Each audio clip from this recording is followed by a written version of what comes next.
Press conference का कारण करने का मुख्य यही है कि अप्रैल 2023 से इलेक्शन कमीशन ऑफ इंडिया के साथ जो हमने अपने नेम चेंज की प्रक्रिया शुरू की थी वो 5 दिसंबर 2023 को पूरी हुई।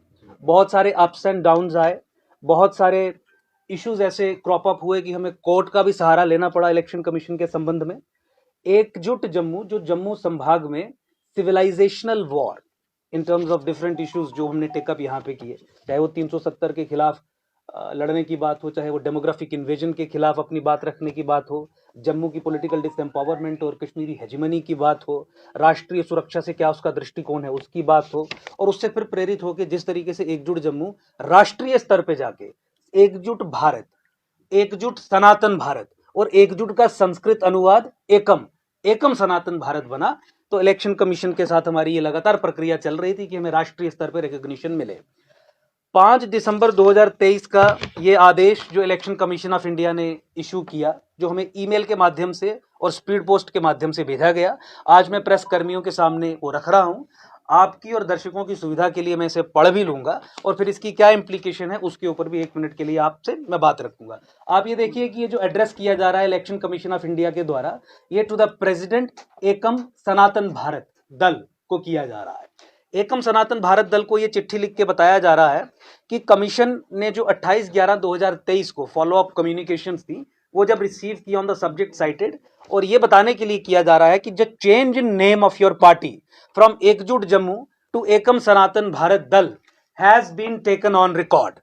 तो मैं बहुत बहुत बधाई देता हूं जम्मू संभाग के लोगों को भी, एकम सनातन भारत दल के कार्यकर्ता को भी, एकजुट जम्मू एकम सनातन भारत दल के साथ जो भी जुड़ा रहा उन सभी को भी, आम जनता को भी, पूरे देशवासियों को भी, कि सनातन संस्कृति, सभ्यता और धर्म के सशक्तिकरण के लिए एकम सनातन भारत दल जो political vehicle pan India level पे एकजुट जम्मू का स्वरूप बड़ा करके हमने लॉन्च किया है, उसकी एक सफल शुरुआत हो गई है। और आज प्रेस के माध्यम से आज हम आधिकारिक तौर पर यह डिक्लेयर करना चाहते हैं कि एकम Sanatan Bharat Dal across the length and breadth of the country 28 राज्यों में और तमाम केंद्र शासित प्रदेशों में 400 के करीब एमपी कैंडिडेट्स खड़ा करेगा, जो लोकसभा 2024 के चुनावों में पूरे दमखम से लड़ेंगे। और जम्मू कश्मीर के संबंध में मैं आपको बताऊं, हमने पहले भी ये कंसिस्टेंट स्टैंड हमारा रहा है कि कश्मीर से हमारा कोई लेना देना नहीं। बात होगी जम्मू कश्मीर में तो केवल जम्मू के सशक्तिकरण की होगी, और जम्मू कश्मीर के संबंध में केवल 2 लोकसभा चुनावों पे 2 अलग अलग कैंडिडेट्स उतारे जाएंगे, जम्मू सांबा रियासी लोकसभा कॉन्स्टिट्युएंसी और उधमपुर डोडा किश्तवाड़ कठुआ लोकसभा कंस्टिट्यूएंसी, यहां पे 2 कैंडिडेट्स उतारे जाएंगे। तो आज मैं आपके माध्यम से देशवासियों को और जम्मू संभाग के लोगों को कम से कम ये भी बताना चाहता हूं कि हमारे 2 कैंडिडेट्स जम्मू कश्मीर से एमपी 2024 के लोकसभा चुनाव लड़ेंगे, जम्मू से भी लड़ेंगे और उधमपुर से भी लड़ेंगे, कश्मीर से नहीं लड़ा जाएगा।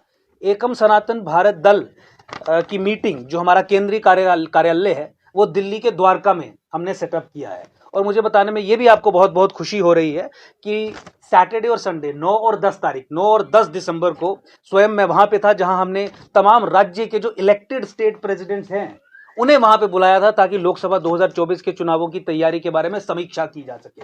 मैनिफेस्टो कमेटी हमने जो 40 मेंबर से अधिक की एक कमेटी है उसे कॉन्स्टिट्यूट किया था, जिसे अपनी प्रेजेंटेशन देनी थी, उससे विवरण लिया जा सके।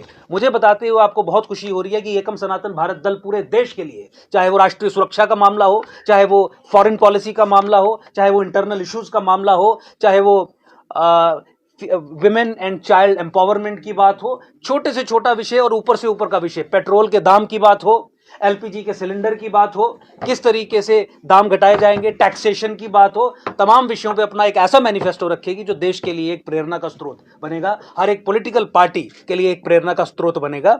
तो उसके साथ साथ ही वो हमने डिक्लेयर किया, और सबसे इंपॉर्टेंट कि एकम सनातन भारत दल का झंडा, जो ध्वज है, जो फ्लैग है, वो भी सामने आ गया। कल ट्वीट जारी करके मैंने एक छोटे से वीडियो के माध्यम से और एक पिक्चर के माध्यम से भी एकम सनातन भारत दल का जो झंडा है, जो फ्लैग है, वो लॉन्च किया था। मैं आपके दर्शकों की सुविधा के लिए ये वीडियो प्ले भी कर दूंगा और फिर हल्का सा बता दूंगा कि किस तरीके से एक फ्लैग, इस ध्वज को डिजाइन करने के पीछे सोच रही एक ध्वज कमेटी कॉन्स्टिट्यूट की गई थी, जो मेरी ही अध्यक्षता में, क्योंकि national president ex officio capacity में मैं उसका अध्यक्ष था, लेकिन जो तमाम एक्सपर्ट्स रहते हैं, जो सिविलाइजेशनल एक्सपर्ट्स हैं, जो सनातन संस्कृति, सभ्यता, धर्म के मूल सिद्धांतों को समझते हैं, उनकी काम से, उनकी सोच से, उनके विचार से एक फ्लैग फाइनल किया गया, जो मैं आपके सामने रख रहा हूं। एकम सनातन भारत दल का ये झंडा है, ये 3 रंग में है, ये देखिए।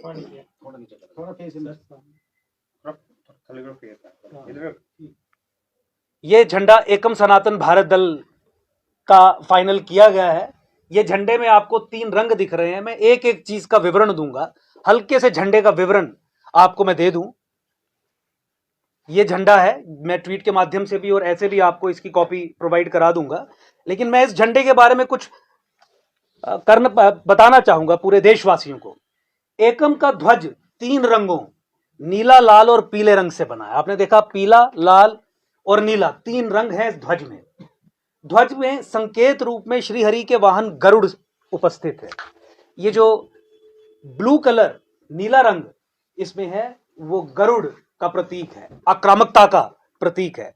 गरुड़ को पार्टी के संविधान में पार्टी के एम्बलम अर्थात प्रतीक चिन्ह के रूप में सम्मिलित किया गया है।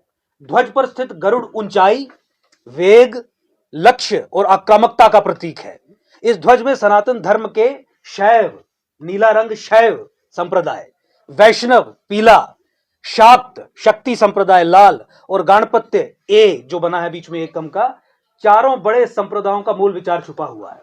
देवासुर संग्राम में भगवान विष्णु के नीले, पीले, लाल रंग के ध्वज पर गरुड़ विद्यमान थे। उस युद्ध में भगवान ने कालनेमी का वध किया था। इस ध्वज के रंगों का संयोजन और इसमें छुपे गरुड़ का मूल विचार उसी संग्राम से लिया गया है। हमारा ऐसा मानना है कि आज भी सनातनी देवासुर संग्राम में खड़े हैं और कालनेमियों से घिरे हैं। यह धर्म ध्वज है जिसे धारण कर हम असुर और कालनेमियों पर विजय प्राप्त करेंगे। इसके साथ ध्वज में लाल रंग का सप्तकोण जो हेप्टागन बना है पार्टी के सप्त संकल्प को प्रकट करता है। पार्टी सप्त संकल्पों पर आधारित है और एकम सनातन भारत .org पे जाके आप पार्टी के 7 संकल्पों को पढ़ सकते हैं। इसके साथ ध्वज में लाल रंग का सप्तकोण पार्टी के सप्त संकल्प को प्रकट करता है। सनातन धर्म में 7 अंकों का बड़ा महत्व है, जैसे सप्तऋषि, सप्तद्वीप, सप्त समुद्र, सप्तपदी, इंद्रधनुष के 7 रंग, संगीत के 7 सुर, शरीर के अंदर सप्त चक्र आदि। इस सप्तकोण में पार्टी का प्रथम अक्षर ए को रखा गया है। तंत्र में ए प्रकृति को प्रकट करता है। इस ए में विघ्नहर्ता गणेश जी छुपे हैं जो सभी सनातनियों का विघ्न हर उन्हें जीत दिलाए, ऐसी कामना की गई है। एकम सनातन भारत दल ध्वज समिति का धन्यवाद करता है कि उसने सनातन धर्म, सभ्यता और संस्कृति के मूल विचारों को अपने ध्वज में समाहित किया है। यह देखिए, सनातन संस्कृति, सभ्यता और धर्म के सशक्तिकरण हेतु एकम सनातन भारत दल का निर्माण हुआ है और एकजुट जम्मू भी सनातन संस्कृति, सभ्यता और धर्म के सशक्तिकरण हेतु जम्मू संभाग में रहकर, एक लिमिटेड संभाग में रहकर एक सिविलाइजेशनल वॉर लड़ रही है। हमने कहा इस्लामाइजेशन ऑफ सनातन, सनातन का इस्लामीकरण जम्मू से ही आरंभ होना है। सनातन का इस्लामीकरण जम्मू को लॉन्च पैड की तरह इस्तेमाल करके ही आरंभ होना है। तो यहां से ये युद्ध शुरू हुआ और जिससे प्रेरणा लेके पूरा भारतवर्ष इस मूवमेंट के साथ जुड़ा। और आज मुझे ये बताते हुए जम्मू संभाग के लोगों को बहुत हर्ष और खुशी होती है कि पहली बार राष्ट्रीय स्तर पे एक ऐसा राजनीतिक दल जो सनातनी विकल्प बन के पूरे देश के लिए खड़ा होगा, उसकी नींव जम्मू से रखी गई है। यह भारत के इतिहास में पहली बार हुआ है कि पूरे भारतवर्ष में भारत की लड़ाई लड़ने में जम्मू संभाग अग्रणी रहेगा। इसके साथ साथ ही मैं आप सब लोगों से यह भी कहना चाहता हूं कि एकम सनातन भारत दल का सहयोग करें। एकम सनातन भारत दल को लोकसभा 2024 के चुनावों में शक्ति दें, शक्ति प्रदान करें। एकम सनातन भारत दल के जो तमाम नेतागण हैं उन्होंने सत्ता से बाहर रहते हुए भी किस तरीके से राष्ट्रीय इंटरेस्ट को, नेशनल इंटरेस्ट को, जम्मू संभाग के इंटरेस्ट को प्रोटेक्ट किया है वो आप सबने देखा। जम्मू संभाग के खिलाफ जो कानून तक बनाए गए उन कानूनों को ध्वस्त करवाया गया। जम्मू संभाग के खिलाफ जिन नेताओं ने षड्यंत्र रचे उन षड्यंत्रों को एक्सपोज किया गया, उन्हें रिडंडेंट बनाया गया। जम्मू संभाग के पॉलिटिकल सशक्तिकरण के लिए जितने भी बिंदु हो सकते हैं उन तमाम बिंदुओं को आर्टिकुलेट करके उन पर डिलीवर करने का काम किया। मैं आपसे प्रार्थना करता हूं पूरे जम्मू संभाग, जम्मू कश्मीर की और पूरे देश की जनता से कि एकम सनातन भारत दल की बहुत सारी आवाजों को आप पार्लियामेंट में पहुंचाएं ताकि बाकी जगह पे जो सनातन पे प्रहार हो रहे हैं उसका जवाब दिया जा सके। और जम्मू कश्मीर के कॉन्टेक्स्ट में जिस तरीके से राष्ट्रीय राजनीतिक पार्टियों ने, नेशनल पॉलिटिकल पार्टीज ने, चाहे भाजपा हो, चाहे कांग्रेस हो, चाहे कोई भी और पॉलिटिकल पार्टी हो, या जम्मू से बाहर की पार्टियों ने, चाहे वो कश्मीरी पार्टियां हो, चाहे वो रीजनल पार्टियां दूसरे राज्य की हों, जम्मू को पिछले 70 साल में कश्मीर का गुलाम बना के रख दिया, उस गुलामी को तोड़ने का समय आज आया है। अपने सप्त संकल्पों में पूरे राष्ट्र ने यह तय किया। आज कर्नाटका, तेलंगाना, उत्तर प्रदेश, उत्तराखंड, हिमाचल, पंजाब हमारे साथ मिलकर यह कह रहा है कि जम्मू संभाग कश्मीर से अलग होना चाहिए, जम्मू को एक अलग राज्य के रूप में खड़ा किया जाना चाहिए, जम्मू को एक सेपरेट स्टेट बनाया जाना चाहिए। और यह केवल मैनिफेस्टो का हिस्सा नहीं है, यह पार्टी के सप्त संकल्प, मूल सिद्धांत, जिन सिद्धांतों को आधार बना के इस पार्टी का निर्माण हुआ है, उन सप्त संकल्पों में शामिल है। तो इसीलिए मैं ये चाहता हूं कि एकम सनातन भारत दल के साथ जम्मू कश्मीर में अधिक से अधिक संख्या में लोग जुड़ें। आने वाले चुनावों में वो एकम सनातन भारत दल का सहयोग करें। और चुनावों संबंधी भी बिल्कुल मैं आपको ये जानकारी देना चाहता हूं कि चुनाव में एकम सनातन भारत दल में विश्वास रखने वाले लोग आप भावी प्रत्याशी हो सकते हैं। पूरे भारतवर्ष में अपनी वेबसाइट के माध्यम से एक प्रोसेस इनिशिएट किया जाएगा कि वो काबिल लोग, वो देश में विश्वास रखने वाले लोग, वो सनातन भारत में विश्वास रखने वाले, इस आइडियोलॉजी में विश्वास रखने वाले लोग इस पार्टी के साथ जुड़ के पार्टी की टिकट पे इलेक्शन कंटेस्ट कर सकते हैं। एक कॉमन सिंबल इलेक्शन कमीशन ने हमें देने की बात कही है, जो कुछ दिनों में मिल जाएगा। जो 300, 350, 400 एमपी पूरे देश में खड़े हम करेंगे, वो एक चुनाव चिन्ह पे इलेक्शन कंटेस्ट करेंगे।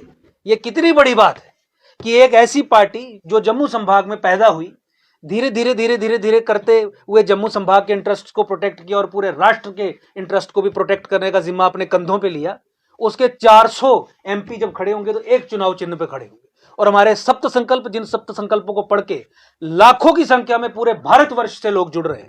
आज दिल्ली में हमारा सेंट्रल ऑफिस है, आज उत्तराखंड में हमारा ऑफिस है, उत्तर प्रदेश में है। मैं स्वयं तेलंगाना में जाके कितनी बड़ी बड़ी जनसभाओं को संबोधित कर चुका हूं। कर्नाटका में हमारे कितने प्रोग्राम्स हुए, ऐसा कोई राज्य देश का नहीं है। गुजरात में मेरी विजिट आप लोगों ने, बीच में से कुछ लोगों ने कवर की थी, मैंने ट्विटर पे भी शेयर किया था कि किस तरीके से गुजरात में भी पार्टी का पूरा विस्तार हो रहा है। तो इसीलिए वो दायित्व, जो दायित्व हर उस व्यक्ति के कंधे पे है कि सनातन सभ्यता, जिस सभ्यता से आप सब लोग बिलोंग करते हैं, उस पर जो प्रहार हो रहे हैं, उन प्रहारों का जवाब देने के लिए एक नया राजनीतिक विकल्प चाहिए। उस राजनीतिक विकल्प को खड़ा करने का जिम्मा जो हमने लिया है, उस जिम्मे में अपना साथ दें, इसके साथ जुड़ें और आगे बढ़े, देश हित में कार्य करें। बहुत बहुत धन्यवाद। आपने सवाल पूछ सकते।